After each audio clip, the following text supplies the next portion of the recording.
Hi, my name is Maria and I work as a mental health navigator for Tameside, Oldham and Glossop Mind.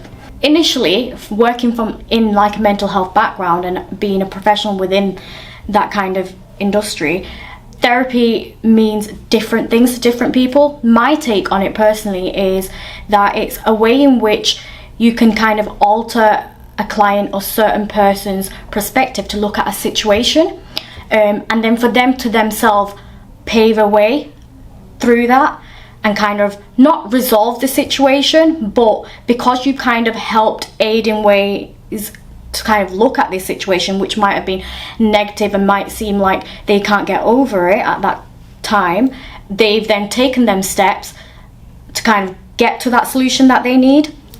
Another thing I'd like to say in terms of what therapy means, it's always personal, it's always intimate, it's that having that relationship straight off the back. However, I know, because we're talking about South Asian cultures and their take on it, coming from a South Asian background, I often kind of encountered a lot that therapy was misunderstood or it was taken as misleading. And this is often because of different reasons, but one like apparent reason I do kind of have an understanding and have done like research around is cultural competent therapy. I often found that coming from the younger kind of perspective, so like my generation, they were quite open to therapy because of the education and the awareness around in today's day and age, whereas if you look at it from an elderly's perspective, it's often taken as, because the cultures are not the same in terms of westernized culture and the stigmas and stereotypes that may occur in like South Asian cultures may not be understood, and because your therapist is there from like a westernized culture, it's like they might give me an answer or might give me a so-called perspective which might meet their culture's needs but not ours. So are they misleading my child, for example, if a child is kind of taking this therapy? And therefore there's that conflict between people in households, but also because the elderly generation don't actually understand, therapy is not actually there for you to get answers from your therapist. If you go into like a counselling session, they won't give you answers as to why you're depressed or why you might suffer from low moods. It's more to kind of understand them and see how you can look at it differently and how you can kind of avoid them. But even to do that, you yourself as a client have to kind of look at it and see if you can take them steps. They will never say, I think you should do this. And often, I know when it comes from a South Asian background, because there's a lack of education, a lack of awareness as to what therapy is and what it can do for you, a lot of people will avoid it. In terms of the culturally competent therapy, a lot of the times it is that first therapeutic relationship. So often you'll find therapy is amazing and it flourishes between a client and its therapist if that relationship is there.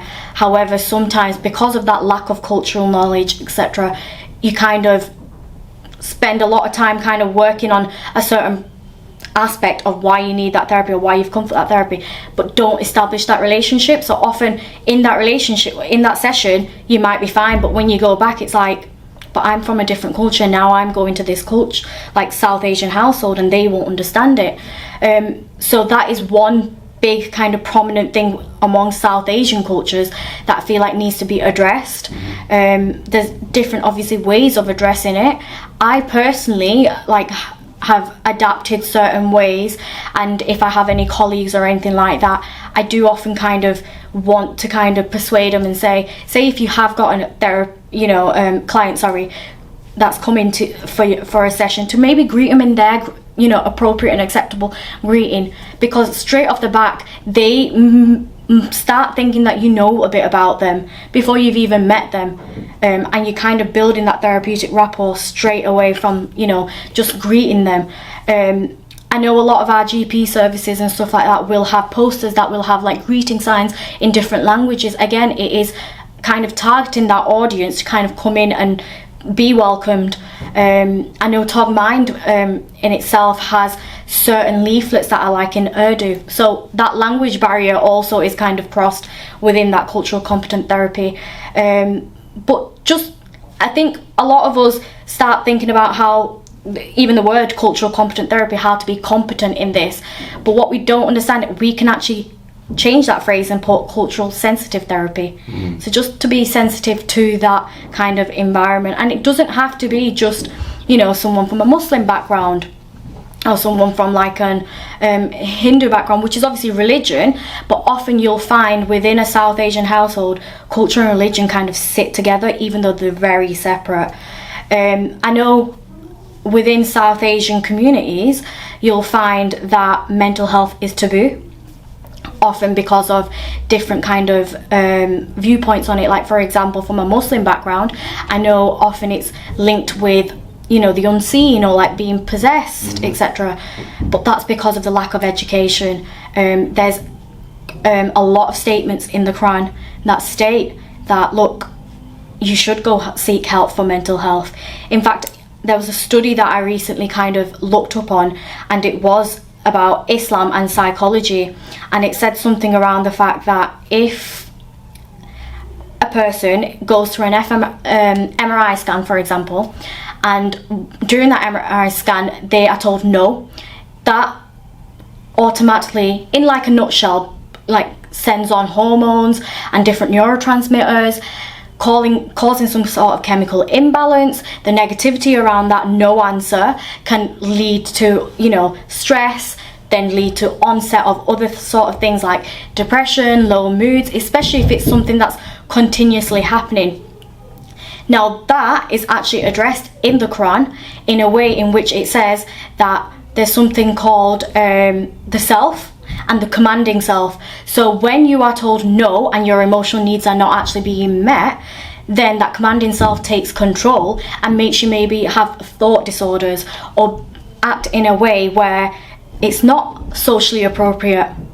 Now, to overcome that, it's written in the Quran to kind of observe something like mindfulness. Now, in the Western society, we know what mindfulness is, and it's often practiced in work, that they say, you know, practice mindfulness if you're getting stress, and that's not a very high level of stress. But even in high levels of stress, like counselling, where you're actually seeking some sort of help, mindfulness is often one of the techniques.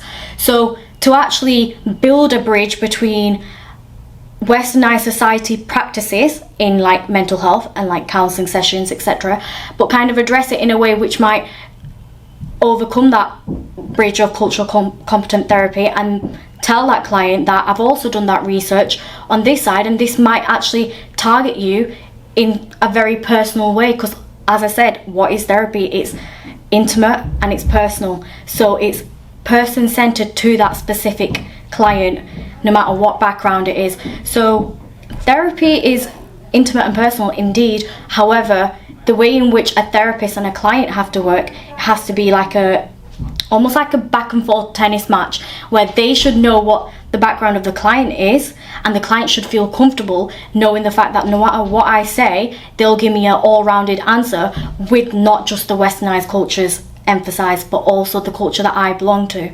Yes, excellent.